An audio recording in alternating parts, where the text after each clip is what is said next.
remember not the words of our enemies, but the silence of our friends. Martin Luther King. Roko and Cocun. Author Lourdes Lopez Salazar. It happened one September night, under a beautiful starry sky, with a light drizzle falling from above. A grand glowing full moon illuminated every shape and color of the wildflowers. Dancing to the rhythm of a gentle music breeze coming from the north, it carried a soft, subtle fragrance that delighted the senses of the creatures visiting the forest near the mountains in California.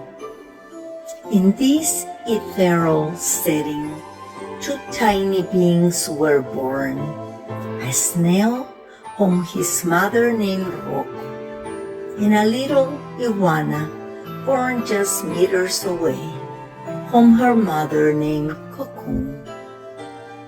Their families were overjoyed, each in their own habitat, celebrating the birth of their children. But then a light breeze began to blow, growing stronger with each passing hour. The wind became so fierce that it toppled trees and dragged dry logs over their homes, destroying everything in its path. When the tail end of the cyclone finally passed, it left a great disaster in its wake. The tiny creatures, only days old, were swept away by the wind and landed near a small pond, miraculously alive. When they realized what had happened, they grew very sad, thinking they had lost their families. As they gained strength and grew a bit more set out to find their loved ones. The first to act was Roko, the little snail, who carrying his great shell began his journey. He moved slowly but was intelligent, highly creative and determined. Before setting off, he planned the search for his family and, drawing a map on a tree leaf, charted the path to his home and started his adventure. As Cocun saw him pass by, he noticed he moved so very slowly that he had time to chat with him. She asked his name and where he was going. The little snail replied that he was setting out to find his home, where his family, his mother, father, and siblings surely awaited him. The curious little iguana kept asking him questions, and just as she was about to lose sight of him, she shouted, "Hey, wait! Can I come with you, little guy? I don't want to stay here alone." The snail said, "All right, fine, but don't talk too much." And so they began to walk. However, the restless and fast iguana grew impatient, moving at the snail's pace. So she picked him up by his little horns and placed him on her tail. They walked all day, and by the afternoon, they were so hungry that they started looking for food and water. After eating and drinking their fill, they began to play like silly, mischievous children.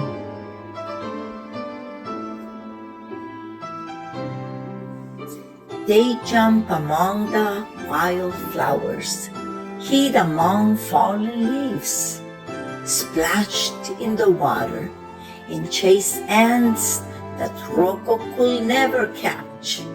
After having so much fun, they fell asleep side by side.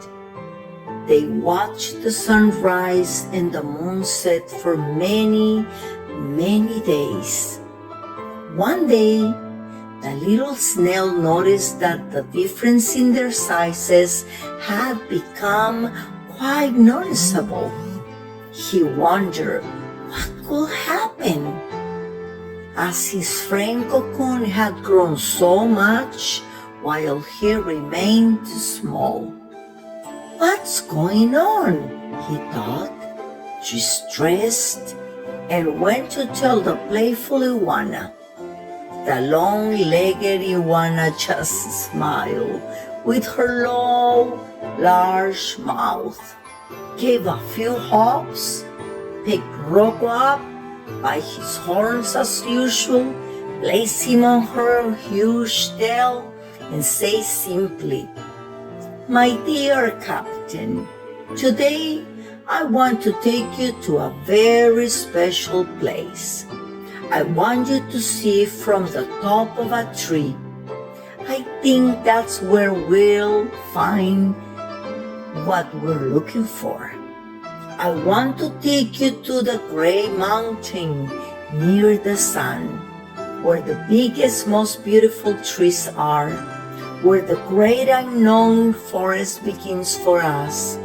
I have a feeling that's where we were torn from our families. And today is the day." Little friend, with shouts and jumps, the iguana said, "Here we go. We won't rest until we reach the top. We have to find our families. Something tells me we will, little one." They set off on their journey and did just that. The two traveled with great faith and hope for 7 long days. Some sunny, some rainy, cold, and filled with frightening lightning until Cocun was exhausted. Roko, the smaller and weaker, but also the more intelligent, focused, and mature of the two, was the first to break down in tears. The snail cried so loudly that the whole forest knew. As he fell, he would never find his family again, and that all his efforts were in vain. Late in the afternoon, when both were tired, stressed, and sad, 4 young iguanas, similar to Cocun, approached them and said, "Brother, are you Cocun? We've seen that big scar on your forehead. You got it when you fell from the tree the day you were born, and those red stripes betrays that you are one of us. You have returned." Once say that, the iguanas started jumping for joy, and Cocun couldn't believe it. She had found her siblings, that, by the way, she didn't remember at all. But they did recognize her. Roko, looking at them, they were 4 giant iguanas, was afraid and ran to hide, fearful but so happy as his friend had found her family.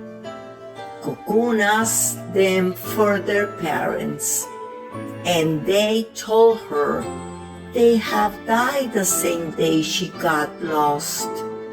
Then they invited him to return home and be happily agreed. But she said before, My dear brothers, I do want to get back to the place where I was born, although I didn't remember how many siblings I had. But I am so happy to find you. I just want you to know that during this time I met a friend who helped and accompanied me. This is SNAIL coming with me. Then, opening her big eyes, she started looking for him. Without finding him, she shouted, "Roko, buddy, come here. Where are you, brother?" But Roko didn't answer. He was frozen with fear. Then his siblings asked him, "Who is Roko? We didn't see him. Anyone coming with you?" Worried, Cocun began looking for him where she knew he enjoyed hiding until she found him inside a poppy flower. Smiling, he said, "I found you. Come on, friend. Don't hide. I will introduce you to my family." Roko shyly came out, seeing he was surrounded by 4 giant iguanas who were looking at him in a different way that his friend Cocun used to. He shouted. Cocun, looking at Roko, lovingly said, "Don't be afraid. They are my siblings and won't hurt you. Besides, they eat fruits, vegetables, and green leaves like you and me. Don't you, brothers?" But when he turned to see his brothers, they were delighting and sticking out their tongues, starving and looking at the little snail as he was a delicious delicacy. Cocun, annoyed, told his brothers, "Don't even try. He's my friend I talked to you about. My brother," she said with a strong voice. "Listen at me, brothers. You will have to step over my dead body." The siblings, looking at each other with irony, answered, "Brother, that is our favorite meal. We're sorry, but when you taste it, you'll understand."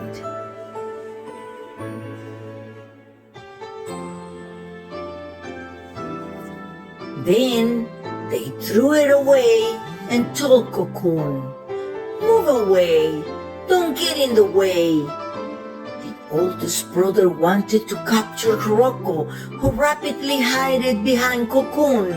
Then the iguana Cocun hid his great smile and, moving with an extraordinary speed, took Roko's horns as she used to, put him on her long tail, and she stamped out without stopping until she lost sight of the brothers.